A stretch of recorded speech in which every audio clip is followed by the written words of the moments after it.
In this video, I will show you how to manage clients and leads in Monday.com.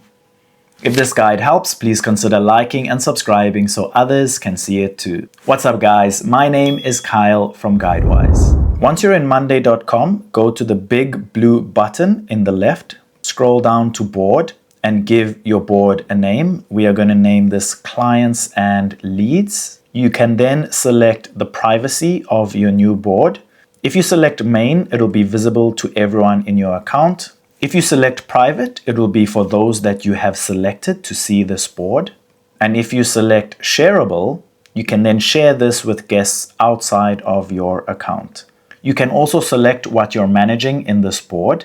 For the purposes of this video, we will select clients. Once you have selected all your options, select create board. You can then give your clients names. So we will name the first client as Kyle. You can then select or add items that need to be completed or accomplished for this client.